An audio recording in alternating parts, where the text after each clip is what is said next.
Yes, so good evening good evening good evening. मैं सुमित शर्मा आप सबका स्वागत करता हूं आपके अपने चैनल या बैच जीत बैच में, जहां पर लेक्चर नंबर 3 है। चैप्टर है आपके पास 6 बायोटेक्नोलॉजी,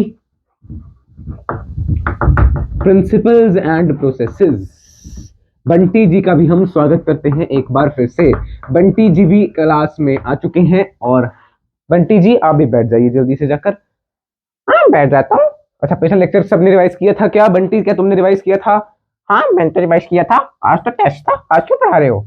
अरे भाई, टेस्ट भी होगा, टेस्ट भी होगा। टेस्ट मतलब आपको मैं क्वेश्चंस बताऊंगा, इंपॉर्टेंट क्वेश्चंस कौन से हैं, आपको सॉल्व करके मुझे सेंड करने कर देना, नहीं तो नहीं करने तो खुद के पास रख लेना, मैं क्या कर सकता हूँ फिर उसमें। चलिए स्टार्ट करते हैं आज का टॉपिक या आज का चैप्टर, आगे बढ़ते हैं। कल हमने जेल इलेक्ट्रोफोरेसिस तक करा था, जेल इलेक्ट्रोफोरेसिस हमें स्टार्ट करना था, है ना। So let's start with the gel electrophoresis. ये तो आपने पढ़ा दिया था, आप पिछले चैप्टर में पढ़ाया था बंटी। पिछले चैप्टर के लेक्चर नंबर 14 में हमने ये चीज करी थी, बट वो तो पिछला चैप्टर था, तो इस बार यहाँ पे दिया हुआ है एनसीईआरटी में थोड़ा डिटेल में, तो दोबारा बता देंगे, है ना। पिछले चैप्टर में दिया थोड़ी था, ये लिखा थोड़ी था, वो तो मैंने खुद से बताया था। अब देखना, जेल इलेक्ट्रोफोरेसिस क्या है। It is a technique where we use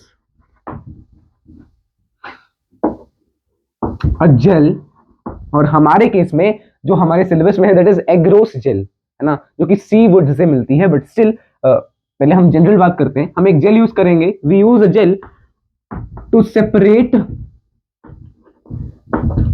the various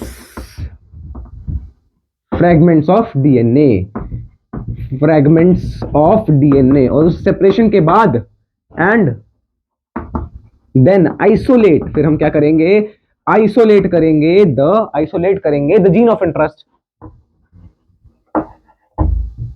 अपनी जो हमें जीन ऑफ इंटरेस्ट चाहिए वो हम कर सकते हैं। इसका प्रिंसिपल क्या है? प्रिंसिपल जो इसमें यूज हो रहा है दैट इज डीएनए जो कि नेगेटिवली चार्ज्ड है, डीएनए जो कि नेगेटिवली चार्ज्ड है, मूव टूवर्ड्स, नहीं, move opposite to the electric field, opposite to the electric field, electric field के ऑपोजिट जाती है ना, बिकॉज नेगेटिवली चार्ज, एक मिनट जरा सा दरवाजा में अच्छे से बंद कर देता हूँ। हाँ जी, नेगेटिवली चार्ज है डीएनए, इतना तो मेरे ख्याल से आप सबको अभी ज्ञान होगा, है ना। तो डीएनए क्योंकि नेगेटिवली चार्ज है, तो जब भी हम ये करेंगे, है ना, तो इसमें हम क्या करते हैं, पोटेंशियल लगा देते हैं, पोटेंशियल ग्रेडियंट बना देते हैं, इसकी करंट इलेक्ट्रिक फील्ड हो जाएगी, एक साइड पॉजिटिव एक side negative terminal, electric field आ गई पॉजिटिव टू नेगेटिव। अब positive to negative electric field जा रही है, तो डीएनए नेगेटिवली चार्ज है ना, तो वो उल्टी डायरेक्शन में चलते हैं। इतना तो आपको फिजिक्स में पढ़ा ही होगा फर्स्ट चैप्टर में, कि जो है इलेक्ट्रिक फील्ड उसके ऑपोजिट है डीएनए का मोशन, डीएनए मतलब नेगेटिवली चार्ज चीज का मोशन। तो इसमें हम करेंगे क्या, देखना, मतलब देखो कैसा है, ये देखिएगा, ये मैं आपको क्या दिखाना चाह रहा हूं, सेटअप। ये हमने क्या ले लिया, इस तरह का होता है एक, ये देखिएगा, ये देखिएगा, ऐसा ऐसा, है ना। इसमें क्या होता है, यहाँ पे कंपार्टमेंट्स होते हैं, वेल्स बोलते हैं जिनको, वेल्स। ये है आपके पास वेल्स, तो इनमें आप डीएनए फिल करते हैं, डीएनए फिल्ड इन देम। अब ये साइड जो है और ये साइड जो है, इसको हम कनेक्ट कर देंगे बैटरी से, है ना। तो यहाँ पे डीएनए है, ये हो जाता है नेगेटिव, और ये साइड है पॉजिटिव, मतलब बैटरी से कनेक्ट करोगे तो कैसे कनेक्ट करोगे, इस तरह से कनेक्ट करो, तो पॉजिटिव इस साइड है ना, और नेगेटिव इस साइड है। अब ध्यान से मेरी बात सुननी है, जब मैंने इस सेल को, या कहें तो इस की को, की मतलब स्विच को क्लोज कर दिया, यानी सर्किट को, मतलब स्विच को मैंने ऑन कर दिया, सर्किट विल बी क्लोज्ड, तो करंट जाएगा, और कैसे जाएगा करंट, देखिए करंट जा रहा है ऐसे, करंट जा रहा है ऐसे, बिकॉज करंट हम क्या मानते हैं, पॉजिटिव जा रहा है ना। तो देखो direction of electric field, positive to negative, positive to negative, direction of electric field, तो ये है हमारे पास डायरेक्शन ऑफ इलेक्ट्रिक फील्ड। याद रखनी है ये चीज, इलेक्ट्रिक फील्ड हमेशा पॉजिटिव चार्ज से नेगेटिव चार्ज होती है, तो पॉजिटिव चार्ज यहाँ पे है, नेगेटिव यहाँ पे, तो positive to negative, direction of electric field. और नेगेटिव चार्ज अगर कोई पार्टिकल हम किसी इलेक्ट्रिक फील्ड के अंदर रखते हैं, तो वो इलेक्ट्रिक फील्ड के अपोजिट डायरेक्शन में जाता है, तो इलेक्ट्रिक फील्ड इस साइड, तो ये जो चार्ज में हमने डीएनए रखा, ये किस साइड जाएगा, इस साइड जाएगा, है ना। ये तो मैंने वही वेल को ही बना दिया, मतलब और ऑफ कोर्स यहाँ पे क्या है, एगरोस जेल भरी है, ये हमने जेल भरी होगी। अब जेल भरने का क्या कारण, वाई जेल, जेल भरने का कारण ये है क्योंकि अब इस जेल में ना जब भी कोई चीज जाती है किसी पानी में तो आप देखते हैं वो सीव होती होती जाती है, फिल्टर होती जाती है। So gel has the capacity to sieve, sieve मतलब छान देता है वो, the DNA on its gradient, मतलब जेल में ग्रेडियंट होता है ना, जिससे सो ड्यू टू दिस, इस कारण क्या हुआ, अब यहां पे नेगेटिव यहां पे पॉजिटिव, तो डीएनए क्या करेगा, ऐसे जाएगा भाग के नेगेटिव से पॉजिटिव, मतलब नेगेटिव को आप कह सकते हो कैथोड है और पॉजिटिव को कह सकते हो एनोड। अब कई बच्चों को यही नहीं याद रहता कि डीएनए कैथोड टू एनोड जाता है, ये नहीं याद रहेगा उनको, उनको यही नहीं पता उनका नाम क्या है, उनको अपना नाम ही नहीं याद रहता है ना, तो वैसे उनको ये भी याद नहीं रहता, इतनी छोटी सी बात उनको याद नहीं रहती। ऐसे याद रख लो, कैट को हम नॉर्मली कैसे मानते हैं, नेगेटिव मानते हैं, जबकि वो नेगेटिव होती नहीं है ना। आप अगर पढ़ेंगे शास्त्रार्थ तो उन्होंने कभी भी नेगेटिव तो किसी कैट को दिखाया नहीं, बट हमारा मिथ है, मिथ कह सकते हो आप इसको, है ना, कि नेगेटिव है तो कैट को नेगेटिव माना जाता है ना। तो बस ऐसे याद रख लो, कैथोड नेगेटिव तो नेगेटिव से पॉजिटिव जा रहा है डीएनए, बिकॉज डीएनए खुद नेगेटिवली चार्ज है, नेगेटिव को रिपेल करेगा तो इस साइड ही जाएगा ना। तो अब देखना मैं बना रहा हूँ, ये डीएनए सेगमेंट जा रहे हैं इसमें, ये देखो ये डीएनए सेगमेंट यहां से यहां जा रहे होंगे, और कैसे जा रहे होंगे वो मैं आपको दिखाता हूं, है ना। ये एक सेगमेंट है, ये आगे दूसरा सेगमेंट होगा, ये तीसरा फ्रेगमेंट, तो ऐसे जब जा रहा है तो इस साइड कौन सा फ्रेगमेंट होगा और इस साइड कौन सा फ्रेगमेंट होगा, ये होंगे आपके पास लाइटर वाले, मतलब जो हल्के हैं, और ये होंगे हैवी फ्रेगमेंट्स। अब देखो अगर मेरे में और किसी और आदमी में रेस लगाई जाए और मान लो वो मेरे से मोटा है, मोटा मतलब I am not body shaming but still, अगर कोई मेरे से मोटा है तो उसको भागने में थोड़ा टाइम लगेगा, या ऐसा मानो चीता और हाथी की रेस हो रही है, तो हाथी थोड़ा मोटा होता है और चीता थोड़ा पतला होता है ना, तो चीता भाग जाएगा, हाथी नहीं भाग पाएगा। अब इसमें कोई ये नहीं बोलेगा चींटी भी तो पतली होती है, चींटी और हाथी का क्यों नहीं कर पा रहे, है ना, तो वो आप कंपेयर ऐसे करो ना, एग्जाम्पल ऐसा लो जो सही भी बैठे, है ना। तो मैं मान लो एक जगह शेर है, शेर तो भाग जाएगा, हाथी धीरे धीरे धीरे धीरे आएगा, तो हाथी क्योंकि बड़ा है साइज में तो वो इस ग्रेडियंट को आराम से नहीं झेल पाएगा, आराम से जाएगा, थोड़ा धीरे धीरे आएगा, है ना। तो हैवी वाला इस साइड रह जाएगा बिकॉज वो आराम आराम से जाएगा, और लाइट वाला इस साइड, है ना, वही है हैवी वाला इस साइड, ये हैवी है और ये लाइट है। इसी तरह से यहाँ पे भी जो इस वेल में डीएनए होगा वो भी ऐसे ही जाएगा, हैवी और ये लाइट आ गया, ठीक है ना। जो इस साइड जितना ज्यादा इस साइड उतना ज्यादा लाइट डीएनए, जितना ज्यादा एनोड के पास उतना ज्यादा लाइटर है वो फ्रेगमेंट।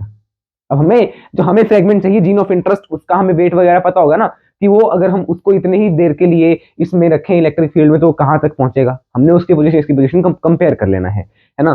तो वो तो छोड़ो, अब मैंने मान लो पता चल गया कि मुझे ये वाली जीन थी मेरी जीन ऑफ इंटरेस्ट, मान लो मुझे पता चल गया, अब मैं इसको निकालूंगा कैसे, ये भी तो दिक्कत है, इसको निकाला कैसे जाए, ये तो जेल भरी हुई है बीच में, तो हम क्या करते हैं इसको जेल के समेत ही कट कर लेते हैं, जेल के साथ साथ। तो पहले आप इसको नोट करो, फिर मैं आपको वो कटिंग का भी बताता हूँ, एक मिनट, इल्यूशन बोलते हैं उसे, एक मिनट जरा सा, है ना, इसको मैं रब करके आपको दिखाना पड़ेगा मुझे।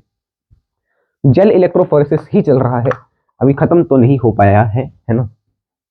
ये मैंने आपको समझा दिया, ग्रेडियंट, ग्रेडियंट में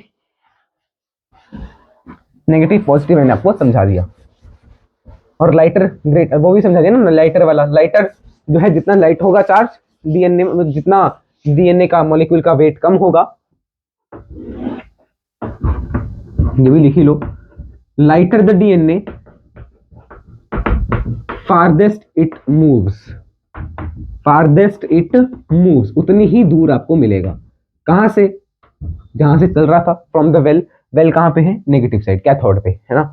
तो DNA moves from cathode to anode, cathode से एनोड की तरफ जा रहा है। और क्या बताना था, यही है बस, और मुझे आपको बताना है क्या, इल्यूशन के बारे में, है ना, इल्यूशन। अब आपने देख लिया कि आपको ये वाला डीएनए चाहिए था, ये वाला जीन का सेगमेंट चाहिए था, है ना, सेपरेट तो हो गए, अब आप क्या करोगे, इसको कट करोगे, द जीन ऑफ इंटरेस्ट, ऐसा कह लो, the DNA is cut along, the DNA is cut along, देखो ये हमने रेस्ट्रिक्शन एंडोन्यूक्लियस से कट करके तो रख लिया, बट जो हमारा वाला है वो कौन सा है, इससे तो दो हिस्से मिलेंगे ना आपको, right. The DNA is cut along with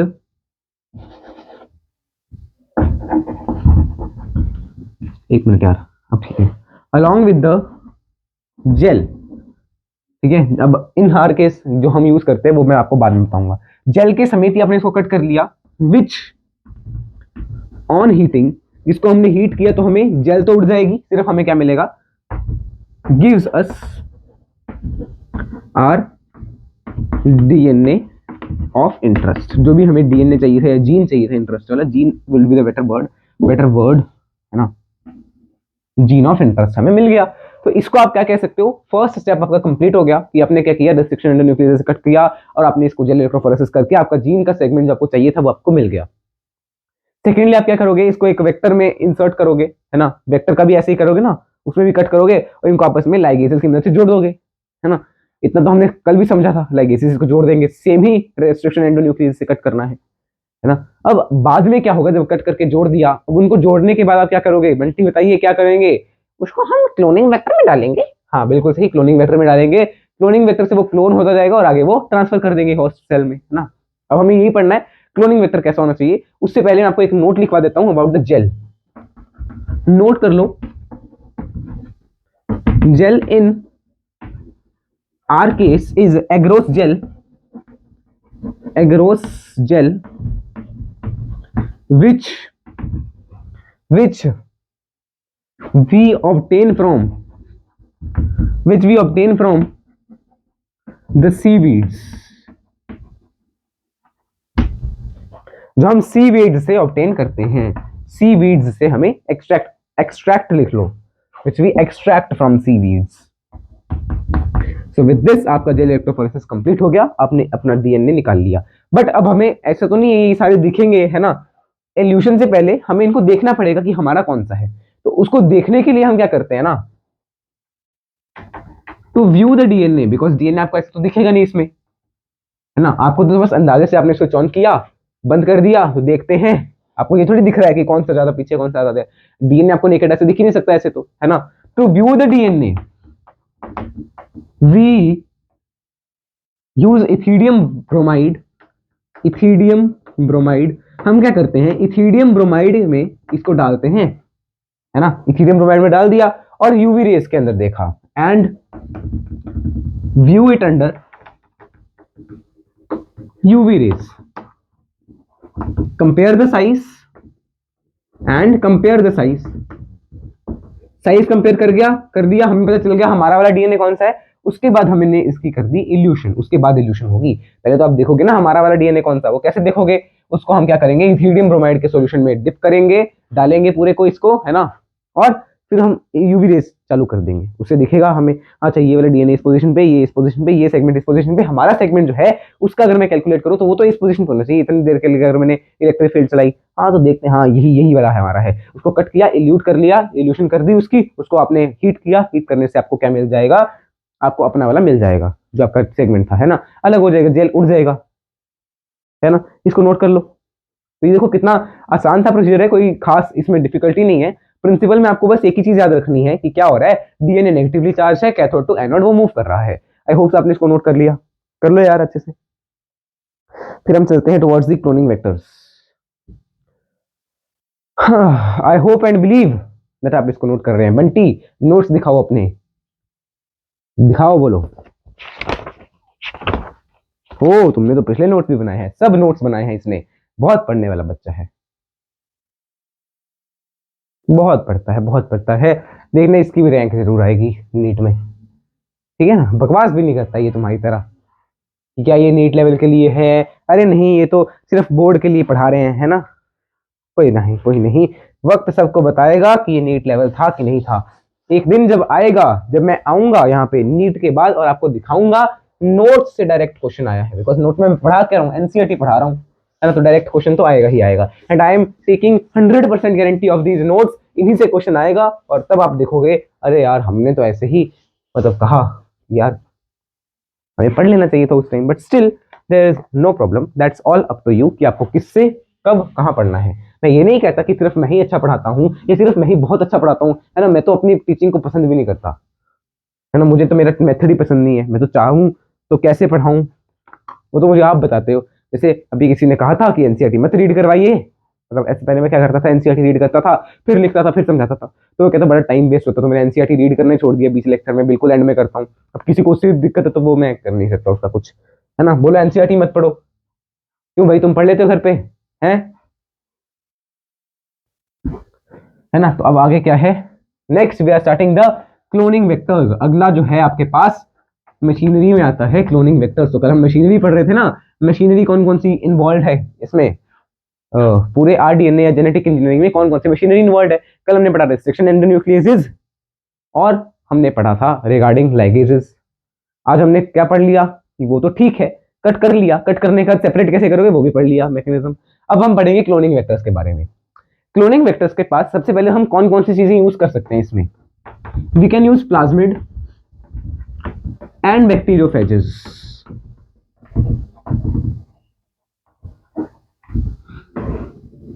can be preferably used as cloning vectors। इसको हम क्लोनिंग वेक्टर्स की तरह यूज कर सकते हैं। वाई, क्वेश्चन क्या, क्यों ऐसा है, दिस इज सो कि हम क्यों इसको यूज कर पा रहे हैं, because both of them have the capacity to replicate in any cell, in any other cell. चाहे आप इसको प्लाज्मिड को उठा के किसी के सेल में डाल दो तो वो खुद का रेप्लीकेशन कर सकता है, रेप्लीकेट ऑन देयर ओन, है ना, खुद को रेप्लीकेट कर सकता है विदाउट बीइंग इन्फ्लुएंस्ड बाय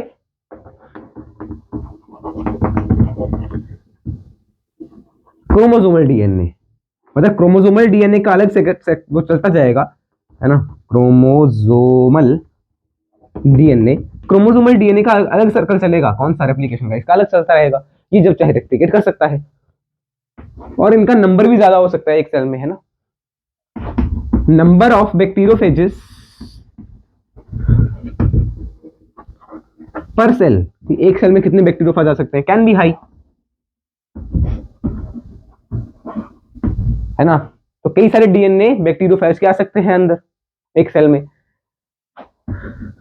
एक होता है कॉपी नंबर, रेप्लिकेशन से ही कॉपी नंबर को डिसाइड करते हैं। कॉपी नंबर मतलब कितनी कॉपीज बना सकता है, ऐसा मान लो, है ना।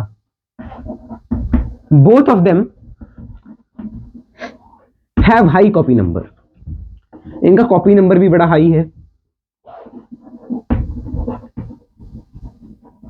अब यही से अगला पढ़ाऊंगा मैं, है ना, कि वेक्टर कैसे होने चाहिए। कॉपी नंबर एक वेक्टर में हाई होना चाहिए, जो कि कौन कंट्रोल करता है, ओराई। कल भी बताया था ओराई के बारे में, बोलो ओराई की फुल फॉर्म बोलो बंटी। और ये आप एप्लीकेशन, हाँ आवाज कैसी है तुम्हारी, ये ऐसी है, अब भगवान ने ऐसी बनाई तो मैं क्या कर सकता हूँ। हाँ ठीक है, कोई बात नहीं। शिनचैन को भी, अच्छा शिनचैन भी आ गया, देखी क्लास में शिनचैन भी आया। आओ बेटे आओ, बैठो बैठो बैठो।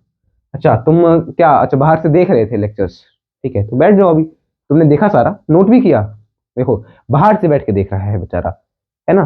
तुम भी देख सकते हो। अच्छा इनको हाय तो बोल दो, हाय हेलो मेरा नाम है शिनचैन लोहारा। चलो कोई बात नहीं शिनचैन, तुम भी बैठ जाओ और बंटी भी बैठ गया। ऐसे ही कई सारे बच्चे और भी आते जाएंगे, तो बैठो जल्दी और इसको भी नोट कर सकते हो, है ना। तो कॉपी नंबर को कौन कंट्रोल कर रहा है, ओरिजिन ऑफ रेप्लिकेशन, राइट। हाँ तो this is a sequence of DNA, ये एक सीक्वेंस है डीएनए में, एक पार्ट है डीएनए में, है ना। This is sequence of gene, ऐसे सीक्वेंस ऑफ डीएनए कह लो, origin of replication, from where replication starts. अब तो मेरे ख्याल से आपको ये समझ आ ही गया होगा, तीसरी चौथी बार आपको बता रहे हैं। From where replication originates, it is responsible for the variability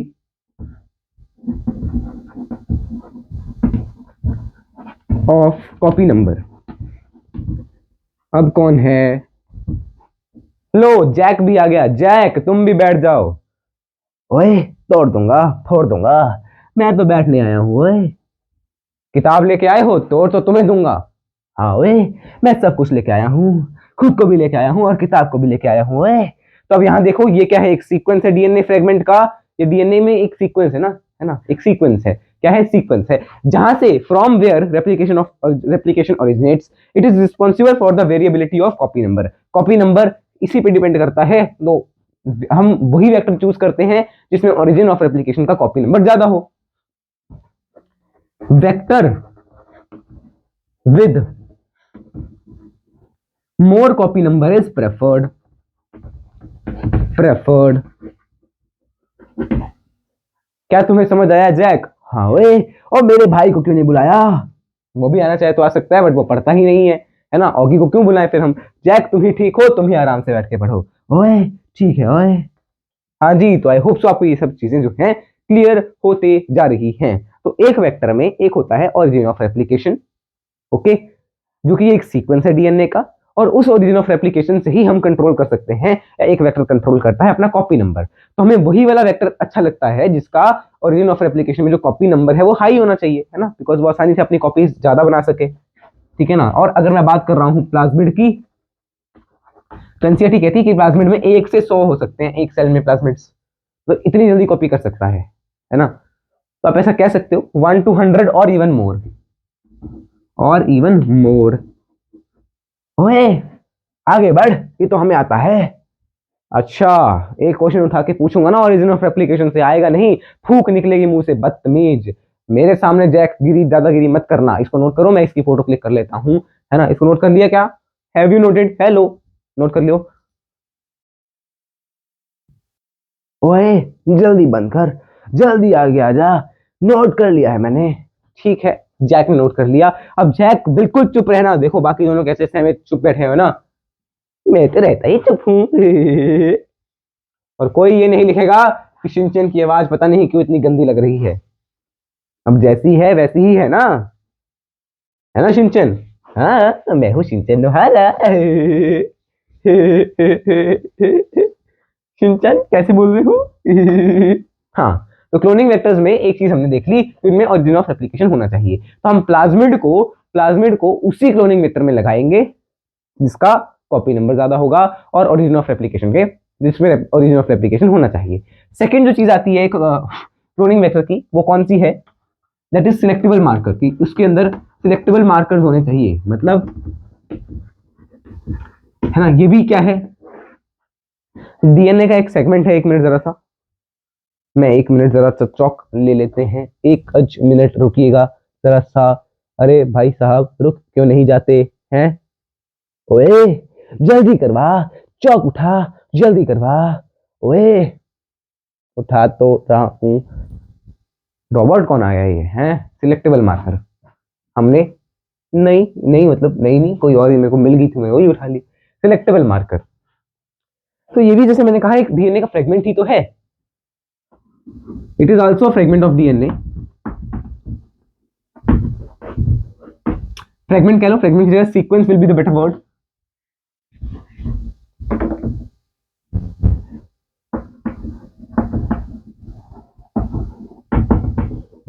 यहाँ पे ना बड़ी प्रॉब्लम होती है सबको सिलेक्टेबल मार्कर, समझ नहीं आता सिलेक्टेबल मार्कर का मतलब क्या है। तो ये एक सीक्वेंस है डीएनए का, sequence of DNA which helps us to differ between transformants. Transformants कौन से होंगे? जीएमओज। जीएमओज का मतलब बताओ जैक, तुम बड़े बोल रहे थे। ओए तूने मुझे अनपढ़ समझा है क्या? तोड़ दूंगा, फोड़ दूंगा।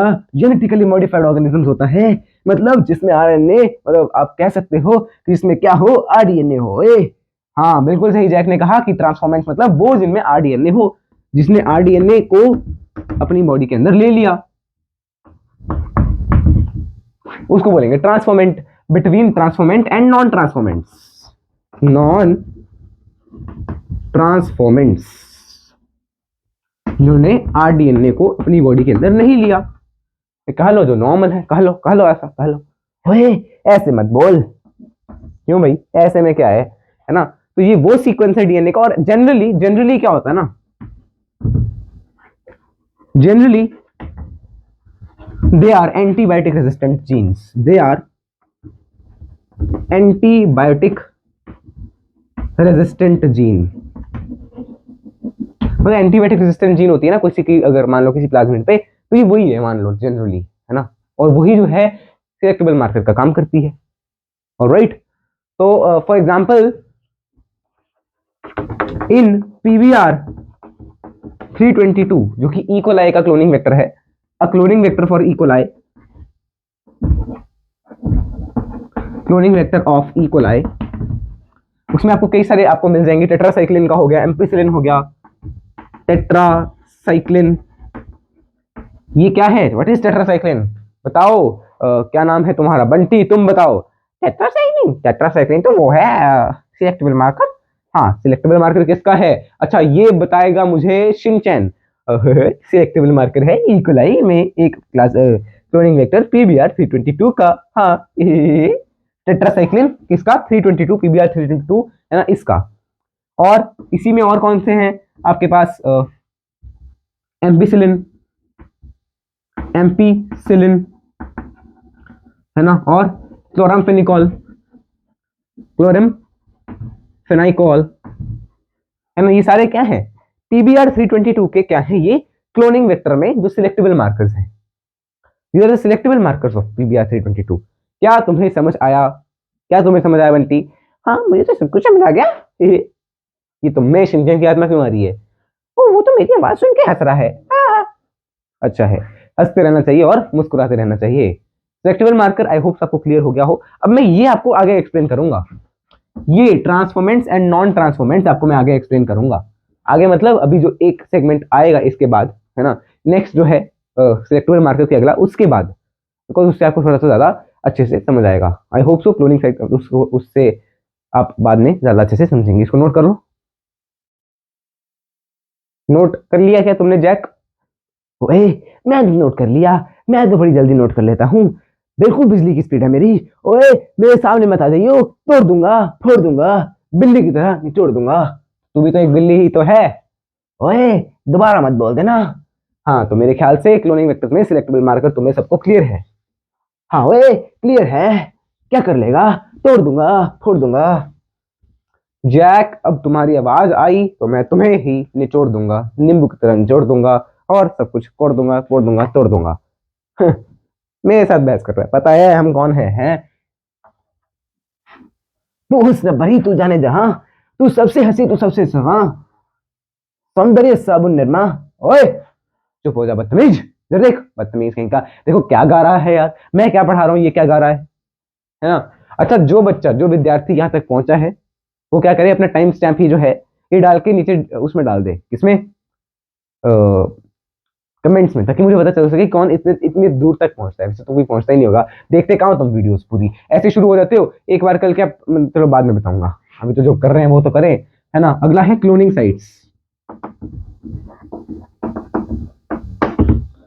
क्लोनिंग साइट्स, अब जैसे एक रेस्ट्रिक्शन एंडोन्यूक्लियस, देखो ध्यान से मेरी बात को सुनना है। जैसे क्लोनिंग वेक्टर क्या है, वेक्टर के ऊपर आपको क्या जोड़ना है, वेक्टर से ही आरडीएनए बनाना है ना, राइट, वेक्टर से ही तो आरडीएनए बनेगा।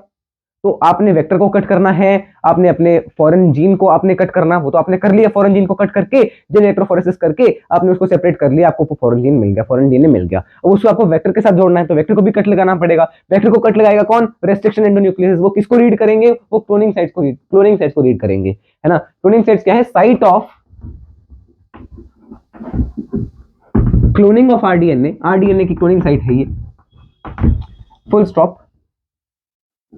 और site at which rDNA is introduced, rDNA is introduced using restriction, कौन सी, एंडो की exo, endonucleases, because exonucleases gives you sharp ends, आपको ब्लंट एंड्स चाहिए होते हैं। ब्लंट एंड्स क्या तुम्हें पता है जैक, बहुत बोलते थे हैं? देखो इसको देखो, इसको देखो, ये है क्या नाम है तुम्हारा, बंटी, बाहर क्या देख रहे हो? देखो बुआ को देख रहा है, बुआ बैठी रखे गोदी में बैठते जाके, बदतमीज कहीं तक, क्या है ये, है ना? ऐसी आ जाना बस मुंह चक के। टेस्ट है ना आज तुम्हारा, जो तुम दोनों ने टेस्ट देना है, जो दो अभी नए आए हैं, शिनचैन और जैक, तुम भी दोगे क्या टेस्ट? अगर अगर कल होगा तो कल जरूर दे देंगे, आज नहीं दे पाएंगे। चलो फिर ये कह रहे हैं कल दे सकते हैं, तो कल ले लेंगे या आज ले लेंगे, देखना जब वीडियो मिल जाएगी तब ले लेंगे। वाह वाह वाह। तो अब देखना क्या है, site of cloning of rDNA और the site at which rDNA is introduced into the vector में भी इंट्रोड्यूस करना पड़ेगा ना, यूजिंग रेस्ट्रिक्शन एंडोन्यूक्लियेसेस, है ना? तो इससे क्या होता है, इंसर्शनल इनएक्टिवेशन हो जाती है ना, वो भी बताऊंगा। Hence you can say these are the recognition sites of restriction endonucleases. Restriction endonucleases can be called as cloning sites, है ना? These are generally present on antibiotic resistant gene, antibiotic resistant gene, मतलब antibiotic resistant gene पे पहले कौन था, selectable marker, तो जहां पे सिलेक्टेबल मार्कर है, सिलेक्टेबल मार्कर में ही एक पॉइंट पे आपका क्लोनिंग साइट होती है, ठीक है ना? ऐसा मान लो, कई कई सिलेक्टेबल मार्कर्स पे होती है, कई की तो अलग भी होती है, ठीक है? जैसे एग्जांपल बाम H1 जो है वो क्लोनिंग साइट किसकी होगी, इस रेस्ट्रिक्शन एंडोन्यूक्लियस की, है ना? इको आर वन तो ये क्या है, रेस्ट्रिक्शन एंडोन्यूक्लियस, तो इसकी साइट भी होगी किसके अंदर, इकोलाई के पीबीआर 322 के अंदर। पीबीआर 322 क्या है, एक वेक्टर है। पीबीआर 322 क्या है, ये एक वेक्टर का नाम है। इतना, ये तो लाइट दिख रहा है, अच्छा क्या तुम्हें ये दिख रहा है? ठीक ठाक तो दिख रहा है, ये जो ऊपर लिखा ना पीबीआर 322 लिखा है यार, अब मैं क्या करूं, चौक इसमें नहीं चली अच्छे से, तो है बदतमीज कहीं के। हाँ तुम बोलो, लिख लिया, नोट कर लिया? हाँ जी कर लिया होगा, तो आगे बढ़े क्या, आगे बढ़े क्या, इसको नोट करो, फिर मैं आपको पीबीआर 322 का डायग्राम समझाता हूँ। क्लोनिंग साइट भी मेरे ख्याल से आपको समझ आ गई होगी, है ना? अब ऑफ कोर्स क्या होगा, एंटीबायोटिक रेजिस्टेंट जीन पे कट लगेगा। कट लगेगा मतलब जब ये मान लो बाम H1 आया, तो बाम H1 भी किसी एंटीबायोटिक रेजिस्टेंट जीन पे होगा, और ये सिलेक्टेबल मार्कर के ऊपर ही होती है ये वाली जीन, है ना? सिलेक्टेबल मार्कर पे ये कट लगा देगा, वहां पे उस पॉइंट पे कट लग गया। अब कट लग गया उस पॉइंट पे, मतलब वो उस एंटीबायोटिक के पहले रेजिस्टेंट थी, अब कट लग गया तो वो जीन अब इनएक्टिव होगी ना, एंटीबायोटिक रेजिस्टेंट जीन इनएक्टिव हो गई। अब इनएक्टिव हो गई, अब उस एंटीबायोटिक के उस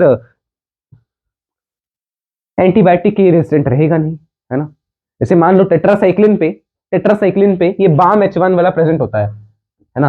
तब अगर मैंने वहीं पे इसको एक कट लगा दिया रेस्ट्रिक्शन एंडोन्यूक्लियस के कारण की वजह से, है ना, की मदद से, तो क्या होगा, इसकी टेट्रासाइक्लिन वाली साइट डैमेज हो जाएगी, या कह लो एंटीबायोटिक रेजिस्टेंट जीन जो कि टेट्रासाइक्लिन के अगेन इसको एंटीबायोटिक रेजिस्टेंट बनाती थी, टेट्रासाइक्लिन के अगेन इसको रेजिस्टेंट बना के रखती थी, वो क्या करेगी, अब टेट्रासाइक्लिन के अंदर इसको रेजिस्टेंट नहीं रखेगी, इसको मार देगी। तो मैं आगे समझाऊंगा ट्रांसफॉर्मेंट और नॉन ट्रांसफॉर्मेंट को कैसे कैसे विभिन्न विभिन्न अलग अलग कर सकते हो, इसको आप क्या कर सकते हो, डिस्ट्रीब्यूट कर सकते हो कह लो, है ना, या उनको डिफरेंशिएट कर सकते हो, है ना? तो आई होप आपने क्लोनिंग साइट को नोट कर लिया। अब मैं पहले आपको बताता हूँ पीबीआर 322 का डायग्राम। आज से लेक्चर थोड़ा छोटा ही रखेंगे। अच्छा ये बताओ, क्या तुम सबने जादू देखा है? नहीं मैंने तो नहीं देखा। ओए मैंने तो देखा है, कई बार देखा है, पर तू क्या दिखाएगा? और क्या शिनचैन तुमने जादू देखा है? नहीं, मुझे तो मेरी मम्मी डैडी कहीं लेके ही नहीं जाते। कोई बात नहीं, मैं जादू दिखाता हूँ, एक मिनट रुकना। 1 2 एंड 3। देखा कैसे मैं पीबीआर 322 को ई कोलाई से आपके तक ले आया।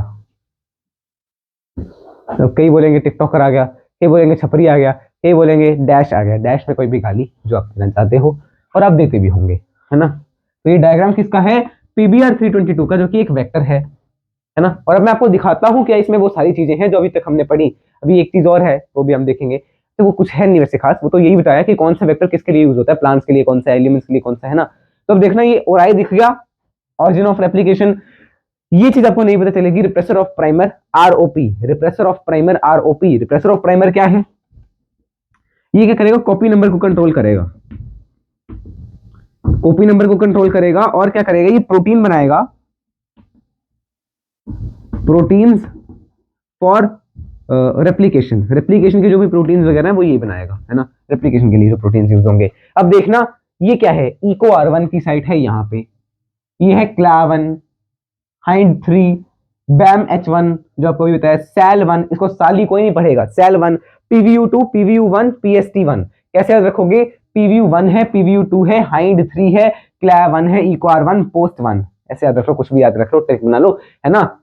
ओके, तो ये है आपके पास इसका डायग्राम PBR 322 का। क्या इसके ऊपर सिलेक्टेबल मार्कर्स दिख रहे हैं? हाँ, सिलेक्टेबल मार्कर्स तो नहीं, बट ये आपको रिकॉग्निशन साइट तो दिख रही है। सेल 1 की रिकॉग्निशन साइट यहाँ पे है, मतलब सेल 1 वाला अगर कोई आएगा, सेल 1 अगर एंडोन्यूक्लियस आ रहा है, रेस्ट्रिक्शन एंडोन्यूक्लियस, वो जाएगा पूरा देखेगा, हाँ यहाँ है, यहीं पे कट कर देगा, ठीक है ना, यही चीज है। यहाँ पे बाम H1 कट लगा देगा। ओके, अब ये क्या है? This is tetracycline, tetracycline resistant gene, tetracycline resistant, this is ampicillin resistant gene. तो रेजिस्टेंट जीन है तो हम ऊपर R दिखा देते हैं। ओके, तो ये क्या है? आपके पास PBR 322 का डायग्राम है, जो कि क्या है? एक वेक्टर है, प्लाज्मिड वेक्टर है। तीसरा इको R1, इकोलाई के अंदर जो इकोलाई का वेक्टर है, ये क्लोनिंग वेक्टर है, इसको देखो ध्यान से। अब इसमें अगर मैं बोलूं बाम H1 ने, मतलब बाम H1 आया, उसने कट लगाया, तो कौन सी सिलेक्टेबल मार्कर डैमेज हो रही है? टेट्रासाइक्लिन वाली, टेट्रासाइक्लिन रेजिस्टेंट वाली, क्योंकि टेट्रासाइक्लिन में रेजिस्टेंस देती थी, टेट्रासाइक्लिन में रेजिस्टेंस देती थी। तो अब जो नया बनेगा RDNA बनेगा, RDNA मतलब उसमें यहाँ पे कट लगा ना, तब उसमें टेट्रासाइक्लिन रेजिस्टेंट जीन कट हट गई। RDNA जो बनेगा, क्या उसमें टेट्रासाइक्लिन रेजिस्टेंस होगा? नहीं, टेट्रासाइक्लिन रेजिस्टेंस होगा ही नहीं उसके अंदर। टेट्रासाइक्लिन आएगा तो वो रेजिस्ट नहीं कर पाएगा और उसके अंदर आके मर जाएगा, है ना। तो दैट मीन्स आप इससे क्या कर सकते हो? ट्रांसफॉर्मेंट और नॉन ट्रांसफॉर्मेंट सिलेक्टेबल मार्कर्स की मदद से आप पता कर सकते हो, राइट। तो इसको नोट कर लो, इसको डायग्राम को अच्छे से बना लो। अरे क्या कह रहे हो जैक? ओए तूने तो जादू कर दिया, ओए जादू से तूने तो बना दिया, मेरा तो नहीं बन रहा। तुम्हारा बनेगा भी नहीं, तुम खुद ही बनाओ, जल्दी से बना लीजिए इसको। फिर हम आज की एनसीईआरटी को रीड करते हैं और बस यहीं पे रखते हैं टॉपिक को, है ना। नोट कर लो इसको।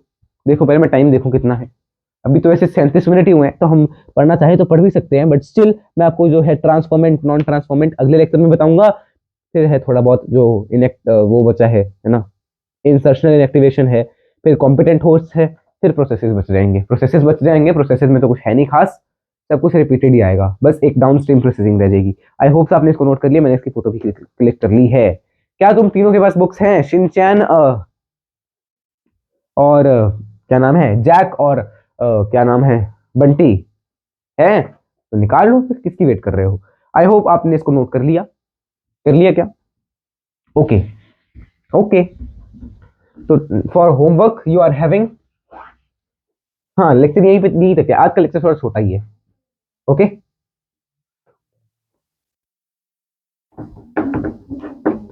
होमवर्क में क्या है? सबसे पहला टीपीपी नंबर 1 ही सॉल्व करोगे, सेकेंडली रिवाइज करोगे लेक्चर को, अच्छा नहीं टीपीपी नंबर 2 भी ले लो साथ में, लो, और थर्ड नोट्स बना लोगे।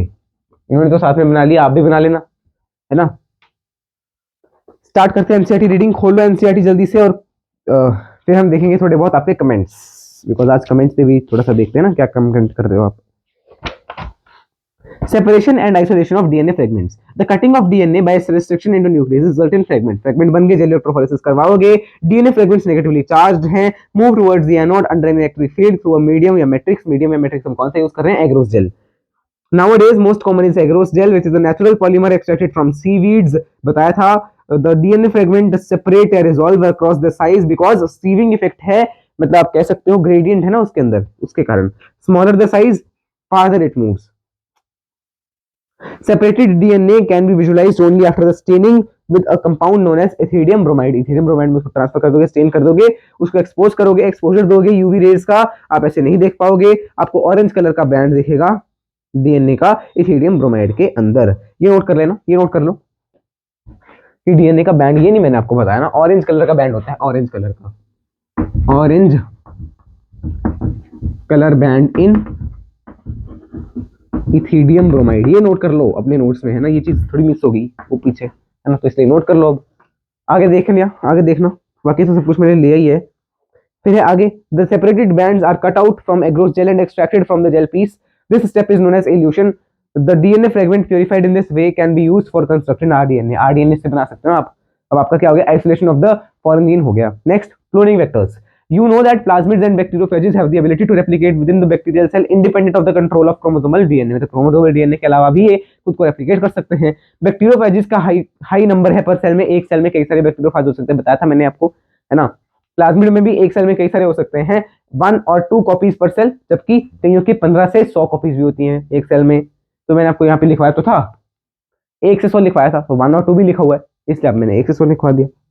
Their number can go even higher if we are able to link an alien DNA with bacteriophage or plasmid. We can multiply its number equal to the copy number. Copy number के उसमें हम इसको multiply कर सकते हैं, मैंने आपको बताया था, है ना। वेक्टर्स जो कि हम यूज करते हैं आज के टाइम पे are engineered in such a way that they help us, हम व्यक्ति वो जो है उनको भी हम ऐसे यूज करते हैं कि उनमें भी हम थोड़ी सी अल्टरेशन कर देते हैं ताकि उनके अंदर सिलेक्टेबल मार्कर्स आ जाए, हैं। ओके ओके, बता रहे हैं कि वो जा रहे हैं, कौन, ये नहीं, ये तीनों तो आपको नहीं सुनाई देंगे, जो वो जिन्होंने अभी बताया वो भी नहीं सुनाई दिया होगा। आगे देखना, the following are the features that help to facilitate cloning of a vector, cloning into a vector.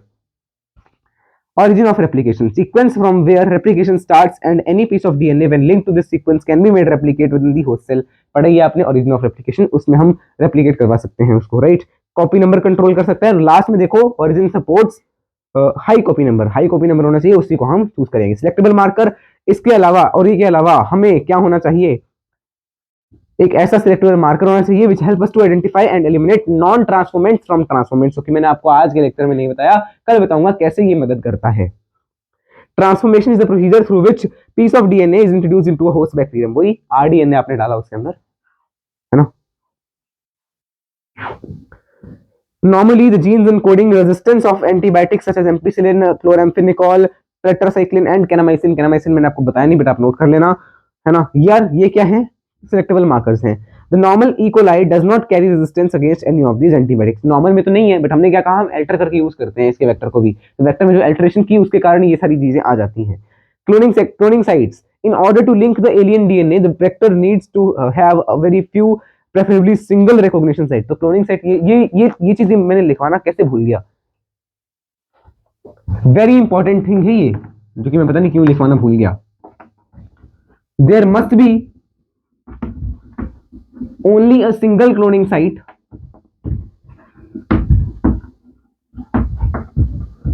For a particular